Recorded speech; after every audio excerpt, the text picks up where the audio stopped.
നമസ്കാരം. Raf talks ഫുട്ബോളിലേക്ക് ഏവർക്കും സ്വാഗതം. വരുന്ന ജൂൺ 21 കോപ്പ അമേരിക്ക ടൂർണമെന്റിന് തുടക്കമാവുക. അതിനുവേണ്ടിയുള്ള ഒരുക്കങ്ങൾ എല്ലാ ടീമുകളും ഇപ്പോൾ ആരംഭിച്ചു കഴിഞ്ഞിട്ടുണ്ട്. ടൂർണമെന്റിലെ കിരീട ഫേവറേറ്റുകളിൽ ഒന്നായ ബ്രസീൽ ഇപ്പോൾ അമേരിക്കയിലെ ഫ്ലോറിഡയിലാണ് ക്യാമ്പ് നടത്തുന്നത്. അതേസമയം അർജന്റീന മയാമിയിലാണ് തമ്പടിക്കുന്നത്. അർജന്റീനയുടെ ടീം ഇപ്പോൾ മയാമിയിലേക്ക് യാത്ര തിരിച്ചു കഴിഞ്ഞു എന്നുള്ള കാര്യം പ്രമുഖ അർജന്റീൻ ജേർണലിസ്റ്റായ ഗാസ്റ്റൻ എഡ്യൂൾ ഇപ്പോൾ സ്ഥിരീകരിച്ചിട്ടുണ്ട്.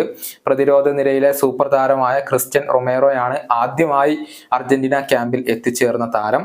അർജന്റീനയുടെ കോച്ചിങ് സ്റ്റാഫും ബാക്കിയുള്ള താരങ്ങളും അമേരിക്കയിൽ ഇന്നാണ് എത്തുക. അർജന്റീനയുടെ ആദ്യ ട്രെയിനിങ് സെഷൻ ഷെഡ്യൂൾ ചെയ്തിരിക്കുന്നത് തിങ്കളാഴ്ചയാണ്. ലയണൽ മെസ്സി ഇന്ന് തൻ്റെ അമേരിക്കൻ ക്ലബ്ബായ ഇന്റർ മയാമിക്കൊപ്പം ഒരു മത്സരം കളിച്ചിരുന്നു.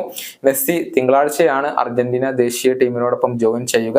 തിങ്കളാഴ്ച നടക്കുന്ന ആദ്യത്തെ ട്രെയിനിങ് സെഷനിൽ മെസ്സി ഉണ്ടാകും എന്നുള്ള കാര്യം കൂടി ഇപ്പോൾ ഗാസ്റ്റൻ എഡ്യൂൾ റിപ്പോർട്ട് ചെയ്തിട്ടുണ്ട്. അതേസമയം ഗോൾ കീപ്പർ അർമാനിക്ക് തൻ്റെ ക്ലബ്ബായ റിവർ പ്ലേറ്റിനോടൊപ്പം ഒരു മത്സരം കൂടി കളിക്കാനുണ്ട്. അതിനുശേഷമാണ് അദ്ദേഹം അർജന്റീനയുടെ ക്യാമ്പിൽ എത്തുക. കോപ്പ അമേരിക്കയ്ക്ക് മുന്നേ 2 സൗഹൃദ മത്സരങ്ങൾ അർജന്റീന കളിക്കുന്നുണ്ട്. എതിരാളികൾ ഇക്വഡോറും ഗോട്ടിമാലയുമാണ്.